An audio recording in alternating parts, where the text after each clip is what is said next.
बिस्मिल्लाहिर्रहमानिर्रहीम अस्सलाम वालेकुम। Omega limited is the name of business और इसको सवाल में OIL से एब्रीविएट किया गया है हर जगह पे। और ये दो प्रोडक्ट्स बना रहे हैं, अल्फ़ा एंड बीटा। ये जो प्रोडक्ट्स हैं ये दो टाइप्स ऑफ डिपार्टमेंट से गुजरते हैं। एक तो इनकी प्रोसेसिंग की जाती है फैब्रिकेशन में और फिनिशिंग डिपार्टमेंट में, और दूसरा इन्होंने बताया हुआ है कि क्वालिटी कंट्रोल और लॉजिस्टिक्स डिपार्टमेंट भी है, लेकिन ये क्या करते हैं, नेसेसरी सपोर्ट प्रोवाइड करते हैं। तो इसका मतलब ये है कि हमारे पास ये जो दो डिपार्टमेंट्स हैं ये सर्विसेज प्रोवाइड कर रहे हैं, और ये जो दो डिपार्टमेंट्स हैं ये प्रोडक्शन में इन्वॉल्व हैं। नाउ जो सवाल का डाटा से आपसे रिक्वायरमेंट की गई है, फर्स्ट रिक्वायरमेंट ये है कि आप product wise actual overheads find out करें दोनों प्रोडक्ट्स के लिए। और जो डाटा दिया हुआ है वो डिपार्टमेंट वाइज दिया हुआ है, तो पहला काम तो आप ये करें ना कि हर डिपार्टमेंट की कॉस्ट पूरी करें। तो इनडायरेक्ट लेबर तो ऑलरेडी इन्होंने बता दिया है किस डिपार्टमेंट में कितनी खर्च हो रही है, लेकिन ये जो बाकी आइटम्स हैं, फैक्ट्री रेंट, पावर और डेप्रिसिएशन, इन तीन के बारे में नहीं बताया कि डिपार्टमेंट वाइज कितना खर्चा बनता है। इसका मतलब आपको इसकी अपॉर्शनमेंट करनी पड़ेगी। बहुत ही आसान है कि फैक्ट्री रेंट को हम फ्लोर एरिया जो हमें दिया गया है उसकी बेसिस के ऊपर कर दें अपॉर्शन। पावर के केस में किलोवाट आवर्स हमें दिए गए हैं, और डेप्रिसिएशन के केस में कॉस्ट ऑफ प्लांट दी गई है। ठीक है। तो तीनों के लिए बेसिस अवेलेबल हैं, और इस बेसिस के ऊपर हम इस 2000, 1200 और 9000 जो कि रुपीज़ इन थाउजेंड है, इसको हम अपॉर्शन कर देंगे। इससे होगा ये कि हमारा स्टेप वन कंप्लीट हो जाएगा और हमें हर डिपार्टमेंट की कॉस्ट मालूम हो जाएगी। ठीक है जी। So step one gets completed कि जब हम फैक्ट्री रेंट, पावर और डेप्रिसिएशन को चार्ज कर देते हैं सारे डिपार्टमेंट्स को, तो अब हमारे पास हर डिपार्टमेंट की अपनी अपनी इंडिपेंडेंट कॉस्ट हमें मालूम हो चुकी है। नेक्स्ट स्टेप ये होगा कि हमने सर्विस डिपार्टमेंट की कॉस्ट को प्रोडक्शन डिपार्टमेंट्स में शिफ्ट करना है, और उसके लिए इन्होंने हमें बताया हुआ है कि आप किस किस परसेंटेज में इसको करेंगे। राइट। तो ये बहुत ही आसान है, यहाँ पे कोई रेसिप्रोसिटी नहीं है, यानी सिर्फ और सिर्फ लॉजिस्टिक डिपार्टमेंट ऐसा है जो क्वालिटी कंट्रोल को सर्विसेज दे रहा है, लेकिन क्वालिटी कंट्रोल लॉजिस्टिक को कोई सर्विस नहीं दे रहा है। ये 60% और 40% मैन्युफैक्चरिंग डिपार्टमेंट्स को ही सर्विस दे रहा है। तो बहुत ही ईजी होगा ये एलोकेशन बनाना।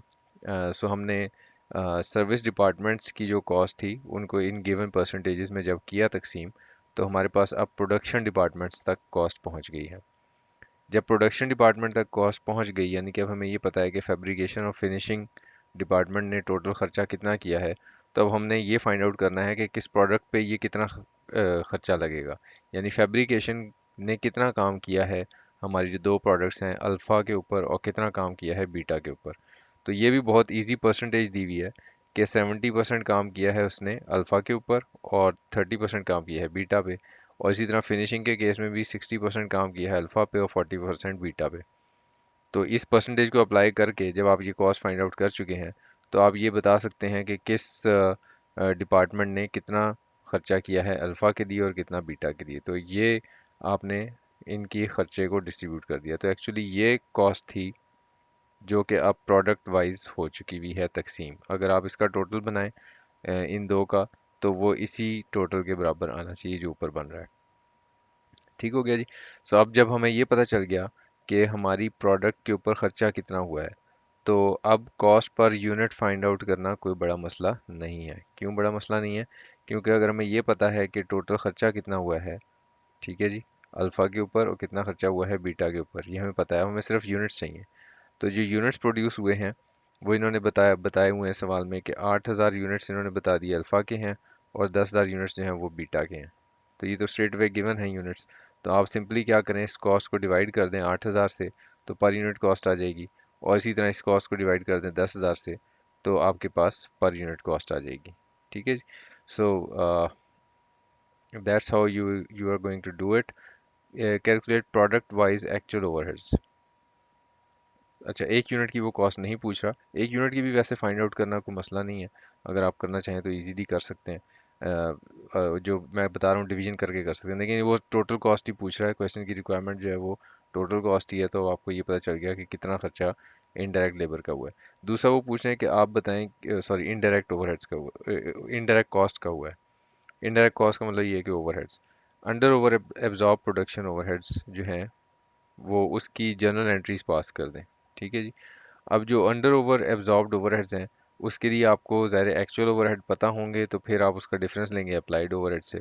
तो अप्लाइड ओवरहेड्स के लिए इन्होंने ऊपर बताया हुआ है कि OIL allocates production overheads to alpha, beta at predetermined rate of 1300 and 500 per unit respectively.